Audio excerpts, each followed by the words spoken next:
सगळ्यांचं मनापासून स्वागत अजून एका माझ्या नवीन व्हिडिओमध्ये. आणि सगळ्यांना आजचा दिवस खूप आनंदाचा जावो. तर आता सकाळचा चहा वगैरे झालेला आहे आणि काल दूध घातलं नव्हतं त्यामुळे फ्रीजमध्ये दूध होतं आणि आजचं ताजं दूध असं मिळून दूध द्यायचे डेअरीमध्ये घालायला. आणि गाईचं दूध जास्त निघत नसल्यामुळे बघा आमची किटली केवढी छोटीच आहे आणि जेवढं निघतं दूध तेवढं मग आम्हाला जेवढं राहते वापरून आहे ना उरलेलं दूध आम्ही डेअरीमध्ये देत असतो. आणि हे दूध गाळून घेतलं कारण फ्रीजमध्ये ठेवलेल्या दुधाला साय आली होती त्याच्यामुळे ते गाळून घेतलेले. तिथंही नाहीतरी ना साय आलेली टाकून देतात आणि तिथंही गाळूनच घेतात दूध म्हणजे. आणि आता हे दूध भरून झालेले आणि दुधाची बघा भांडी तर केवढी पडतात. कडी अडकलेली आहे त्यामुळे कडी काढली आणि आता हे दूध ह्यांना देते घालायला. आणि आता मी आली आहे गायांना खायला घालायला. सकाळपासून गायांना खायला घातलं नव्हतं आणि मूग घासाचे कॅरेट सकाळीच भरून ठेवले होते त्याच्यामुळे म्हटलं आता गायांना खायला घालून घ्यावं पहिल्यांदा.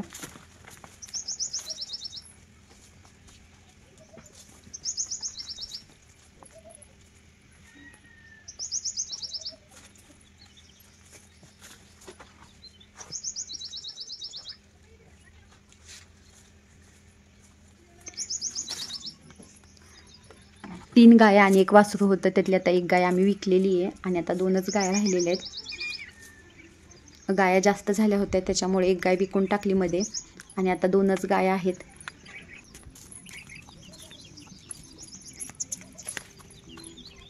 लसणामध्ये इथं कोथिंबीर लावलेली आहे आणि कोथिंबीर आता खुडूनच घेते कारण कोथिंबीर कमी झालेली आहे आणि आधीच्या कोथिंबीरला धन आलेले आहेत त्याच्यामुळे भाजीसाठी आता मी ही कोथिंबीर अशी खुडून घेतलेली आहे. आणि थोडंसं गवत आलं होतं म्हणून तेही काढून घेतलं आणि अशी भरपूर कोथिंबीर घेतली. कोथिंबीरशिवाय तर भाज्या चांगल्या लागत नाही. कालचा महाशिवरात्रीचा उपवास आहे आणि उपवास सोडण्यासाठी भरलेल्या वांग्याची भाजी आणि घोसाळ्याची भजी बनवायला लागली आहे. आणि मी घोसाळ्याचा जो वेल लावलेला आहे त्याला भरपूर घोसाळी लागलेली आहेत त्याच्यामुळे आता म्हटलं त्याचीच घोसाळी काढून न्यावी आणि त्यासाठी मी आता ही घोसाळी काढायला आलेली आहे.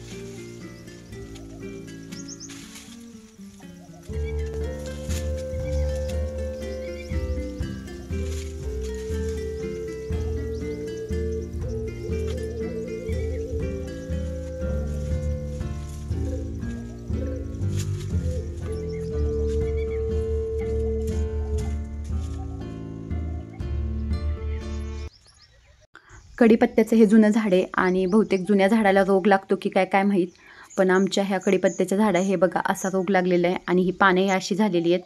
सगळी पानं काळी झालेली आहेत आणि कशातही म्हणजे भाजीत वगैरे वापरण्याचे योग्य राहिलेले नाही आहेत.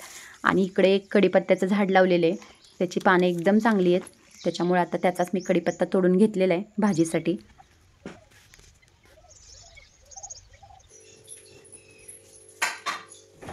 कालच शेजारच्यांनी वांगी दिली होती आणि त्यांनी दिलेली वांगी ही काट्याची वांगी आहेत आणि आमच्या जी घरची वांगी आहेत ते सांगोला वांगे आहे आणि आमच्या घरच्या वांग्यांना काटे अजिबात नाही आहेत. ह्या वांग्यांना काटे आहेत आणि काट्याचे वांगे जास्त चविष्ट लागतात त्याच्यामुळं आज मी ह्या काट्याच्या वांग्याची भाजी बनवायला लागली आहे. आणि आता हे घोसाळी आणलेले आहेत, कोथिंबीर कढीपत्ता आणलेला आहे आणि वांगी चिरून आता पाण्यामध्ये पहिल्यांदा टाकते आणि बाकीचा सगळा स्वयंपाक बनवून घेते आणि त्यानंतर मग घोसाळ्याची भजी बनवते.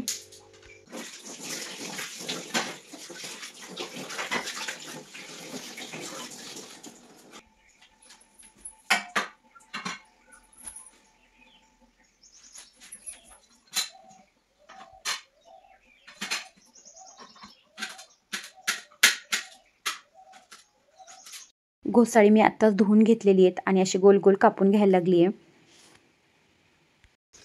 आता ह्या कापलेल्या घोसाळ्यावरती 1 चमचाभर चवीनुसार मीठ टाकलेले, त्यानंतर 1 चमचाभर लाल तिखट टाकलेले, अर्धा चमचा हळद, अर्धा चमचा जिरं, अर्धा चमचा ओवा आणि 2 चमचे तीळ घेतलं होतं मी ते टाकलेले त्याच्यावरती. आणि त्यानंतर कोथिंबीर आणली होती ताजी ती आता अशी बारीक चिरून घेतलेली आहे. आणि आता ही कोथिंबीर टाकलेली, त्यानंतर डाळीचं पीठ टाकलं आणि असं व्यवस्थित कालवून घेतलं. पहिल्यांदा आपण ते व्यवस्थित हलवून घेतलं ना की मीठ वगैरे सगळं त्या आत घोसाळ्याला लागतं आणि ते जास्त आतमध्ये शिरतं आणि चांगलं चविष्ट होतात भजी. आणि त्यानंतर पीठही असं हे कालवून घेतलेले. भजी चांगली कुरकुरीत होण्यासाठी आपण जर सोडा वगैरे जर भज्यामध्ये टाकला तर भजी जास्त तेल पितात आणि त्यामुळं भजी खूप तेलकट होतात. त्याच्यामुळे जर आपण त्याच्यामध्ये ना हे उकळलेलं असं तेल ओतलं तर भज्यांना सोडा वगैरे टाकण्याची काय आवश्यकता नाही आणि भजी एकदम छान होतात आणि कुरकुरीत होतात.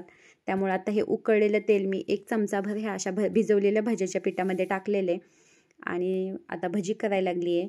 आणि बघा भजी एक नंबरच होतात आणि अजिबात तेलकट होत नाहीत. आधी पापड तळून घेतले होते, त्याच्यामुळं तेल चांगलं उकळलेलं होतं, त्याच्यामुळे तेच तेल मी आहे ना हे भिजवलेल्या भज्याच्या पिठावरती टाकलेले आहे.